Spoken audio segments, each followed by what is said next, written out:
ہونے والے عام انتخابات کے حوالے سے جس کے لیے پوری تیاری کر لی گئی ہے حکومت کی کہ وہ ای وی ایم کو ایسے میں لانچ کر دے گی، یعنی کہ الیکٹرانک ووٹنگ مشین کو، اور حکومت کافی زیادہ جو ہے پر امید نظر آ رہی ہے، اور حکومت کہہ رہی ہے کہ جی ہمارے الیکشن اب ہنس کیوں رہے ہیں؟ آپ کو لگ رہا ہے کہ نون لیگ نہیں مانے گی، پیپلز پارٹی نہیں مانے گی؟ Why are you laughing? یہ بتائیں۔ آئی ایم جسٹ ونڈرنگ کہ حکومت اتنی کوشاں ہے اور وہ سنسیئرلی یہ چاہتے ہیں، سیریسلی یہ چاہتے ہیں کہ کسی طریقے سے یہ الیکٹرانک ووٹنگ مشین کا انڈکشن ہو جائے، لیکن اپوزیشن میں نہ مانو کی رٹ لگائے ہوئے ہے، اور آبویسلی اس کے پیچھے ان کے کوئی خدشات ہوں گے، کیونکہ وہ یہ ماننے کو تیار نہیں ہیں کہ ای وی ایم کے آنے سے جو ایک شفافیت ہے اس کا عنصر آ جائے گا۔ وہ یہ سمجھتے ہیں کہ ای وی ایم کی موجودگی میں بھی جو شفافیت ہے اس کا فقدان رہے گا، اور اس کو بھی جو ہے وہ اس کے لیے ضروری ہے نا کہ میرے خیال سے اگر آپ کو ابھی یہ تحفظات ہیں تو آپ خود بھی جا کے چیک کریں۔ ٹھیک ہے، اگر ہم ماضی میں بھی دیکھیں، ہمارے ہمسائے ممالک میں بھی الیکٹرانک ووٹنگ مشین استعمال ہوتی ہے، اور باہر کے ممالک میں بھی ابھی آپ کے سامنے آپ لوگوں نے خود وٹنس کیے ہیں امریکن پریزیڈنشل الیکشنز،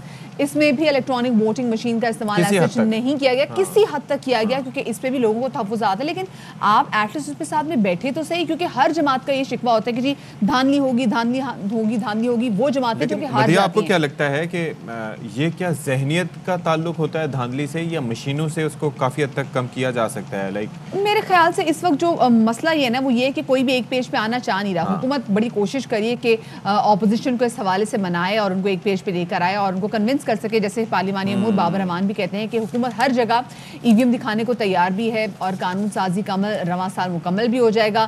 سینٹ یا مشترکہ سیشن میں جانا پڑا تو ہم اس میں بھی جائیں گے۔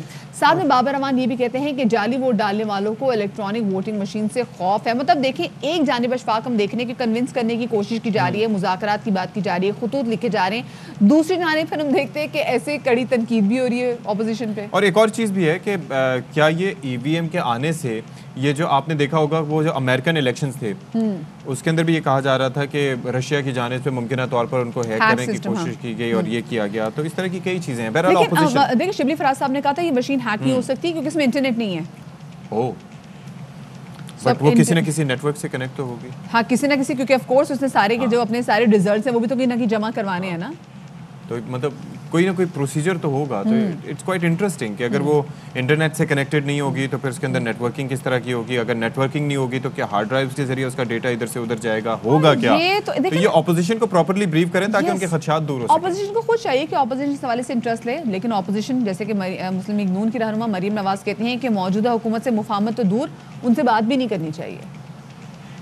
اس ملک کا حال اس نے کر دیا ہے، عوام دشمنی کی جو مثال انہوں نے قائم کی ہے، مجھے نہیں لگتا کہ ان کے ساتھ بات بھی کرنی چاہیے، مفاہمت تو بہت دور کی بات ہے۔ اس وقت تو پوری کوشش یہ ہونی چاہیے کہ اس حکومت کا راستہ روکا جائے۔ اس ملک کو اس وقت نیشنل ریکنسیلیشن کی ضرورت ہے، بارنگ دس گورنمنٹ۔ یہ جو حکومت ہے اس کو باہر رکھیں، اور باقی جو پارٹیز ہیں ان کو اکٹھے ہو کر سوچنا چاہیے کہ اس ملک کو آگے کیسے لے کے جانا ہے۔ نہ لاقانونیت کی پرواہ ہے، نہ اپنی پرفارمنس کی پرواہ ہے کہ اپوزیشن کو کس طرح سے تنگ کرنا ہے، نہ لائکی نہ اہلی کے جو ڈھیر لگے ہوئے ہیں، انبار لگے ہوئے ہیں، اس کو آپ نہیں چھپا سکتے۔ 22 کروڑ عوام کے خلاف کوئی بل لانا پڑے گا، کیونکہ سب گھروں میں یہی بات کر رہے ہیں، سب تنگ آئے ہوئے ہیں۔ مسلط کی گئی حکومت ہے، اس کا جو احتساب ہے اس کو احتساب کہنا بھی زیادتی ہے، وہ انتقام ہے، اور اس انتقام کو جتنا فیس کر لیا۔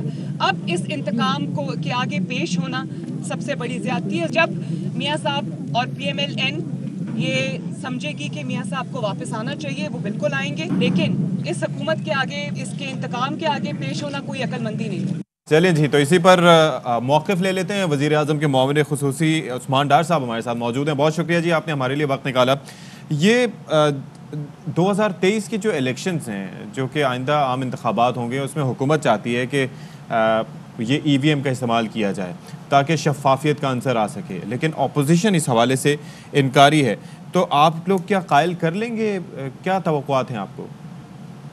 دیکھیں، اپوزیشن الیکٹورل ریفارمز کے لیے سنجیدہ نہیں ہے، اور یہی وجہ ہے کہ ای وی ایمز کو ایک ایشو بنا کر، چونکہ ماضی میں یہ کندھوں کا استعمال کر کے، پاؤں پکڑ کے اقتدار میں آتے رہے ہیں، اس لیے وہ تمام چور دروازے ہمیشہ کے لیے اپوزیشن کے لیے بند کر دیے جائیں گے اس ای وی ایم کے ذریعے۔ اس لیے یہ ای وی ایم پہ اعتراض کر رہے ہیں، اور ہم سمجھتے ہیں آنے والا الیکشن جیسے ہمیشہ الیکشن کمیشن آف پاکستان کراتا ہے، انہوں نے کروانا ہے، اور الیکشن کمیشن آف پاکستان اگر اس بات کو حتمی طور پہ قبول کر لیتا ہے یا اس کو مان لیتا ہے یا وہ سمجھتا ہے کہ ای وی ایمز کے ذریعے الیکشن کرائے جا سکتے ہیں، اور پھر ہم سب کو الیکشن کمیشن آف پاکستان کے پیچھے چلنا ہے. تو اپوزیشن میں سمجھتا ہوں اس وقت صرف اور صرف سیاست کر رہی ہے اگلے الیکشن سے. اچھا ساتھ میں جیسے بھی آپ نے خود بھی کہا کہ جو اپوزیشن ہے وہ الیکٹورل ریفارمز کے لیے خود تیار نہیں ہے. مریم نواز صاحبہ کے ابھی آپ اسٹیٹمنٹ دیکھ لیں, انہوں نے کہا حکومت سے مطلب مفاہمت کیا, ان سے تو بات بھی نہیں کرنا چاہیے. تو اس سچویشن میں آپ کو لگتا ہے کہ یہ بات آگے بڑھ پائے گی, مفاہمت ہو پائے گی اس پہ؟ دیکھیں مریم نواز صاحبہ کو میرا یہ پیغام ہے, پاکستان تحریک انصاف آج ایک حقیقت ہے. پاکستان تحریک انصاف پاکستان کی سب سے بڑی سیاسی جماعت بن چکی ہے. ان کا یہ کہنا ہے کہ پاکستان تحریک انصاف کو مائنس کر کر دیگر جماعتوں سے بات کی جا سکتی ہے, تو یہ کیسے ممکن ہے کہ آپ پاکستان کی سب سے بڑی سیاسی جماعت کو مائنس کر کر الیکٹورل ریفارمز کرنے کا سوچیں یا دیگر ایشوز کے اوپر سوچیں, یا جو شہباز شریف صاحب نے ایک بیانیہ دیا ہے قومی حکومت کا یا نیشنل گورنمنٹ کا, یہ اس بات کا واضح ثبوت ہے. شہباز شریف صاحب کا کہنا قومی حکومت بنائی جائے کہ یہ سمجھتے ہیں کہ پی ٹی آئی کو ہرانا اب ان کے لیے مشکل ہے, اس لیے یہ قومی حکومت کر رہے ہیں. اچھا, آپ کے جو مختلف پروگرامز ہیں عوام کی فلاح کے لیے, ان کو بھی نشانہ بنایا گیا اپوزیشن کی جانب سے. بلاول یہ کہتے ہیں کہ یہ احساس کرنے والی جو حکومت ہے اس کو عوام کا کوئی احساس نہیں, اور یہ جو منصوبے شروع کر رہے ہیں یہ سب پیپلز پارٹی کی نقل کر رہے ہیں, اپنا کچھ نہیں کیا. دیکھیں یہ بات درست نہیں ہے. احساس پروگرام کے نیچے بہت سارے فلیگ شپ پروگرام چل رہے ہیں. احساس پروگرام جو کمزور طبقہ ہے ان کے نوجوانوں کو سکل اسکالرشپس دے رہا ہے, پھر ہم ان کو پڑھنے کے لیے یونیورسٹی کی سطح کے اوپر پورا سپورٹ کر رہے ہیں جن کی آمدن 40,000 سے نیچے ہے. احساس پروگرام میں ہم انڈر گریڈ اسکالرشپس دے رہے ہیں. پھر اسی احساس پروگرام میں پناہ گاہیں چلائی جا رہی ہیں. اسی احساس پروگرام میں آپ کو 75,000 روپے تک انٹرسٹ فری لون دیا جا رہا ہے, جو ہزاروں میں نہیں لاکھوں کی تعداد میں دیے جا رہے ہیں.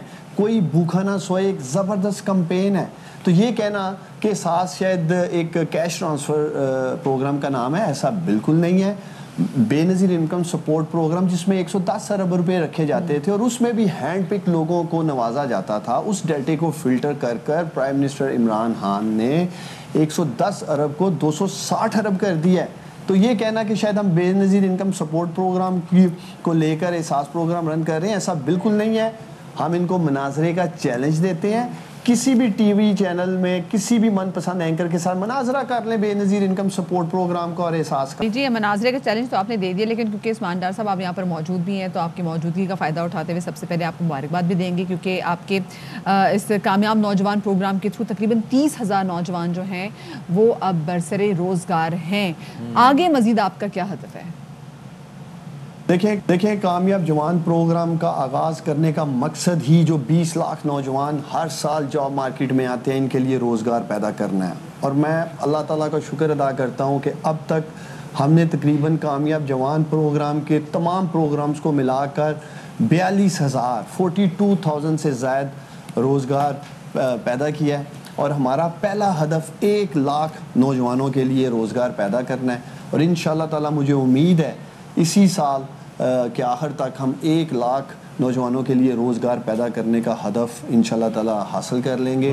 اور میرا یہ وعدہ ہے پاکستان کے نوجوانوں کو, پرائم منسٹر عمران خان نے کامیاب جوان پروگرام آپ لوگوں کو امپاور کرنے کے لیے, پاؤں پہ کھڑا کرنے کے لیے, زندگی میں اور کامیابی کے میدان میں آگے بڑھنے کے لیے اس کا آغاز کیا ہے. آپ لوگ ایمانداری سے, سمجھداری سے, ذمہ داری سے کامیاب جوان پروگرام کا حصہ بنے, اور میں انہیں یقین دلاتا ہوں پاکستان کے نوجوانوں کو کامیاب جوان پروگرام سے یہ کامیاب ہوں گے. اور عثمان ڈار صاحب ایک تاثر یہ پایا جاتا ہے کہ اس وقت تحریک انصاف کی حکومت کے لیے اپوزیشن اتنا بڑا خطرہ نہیں ہے جتنا بڑا خطرہ یہ مہنگائی ہے جو کہ مسلسل بڑھتی جا رہی ہے اور لوگ اس سے پریشان ہیں. تو اس کے تدارک کے لیے آپ لوگ کیا کر رہے ہیں؟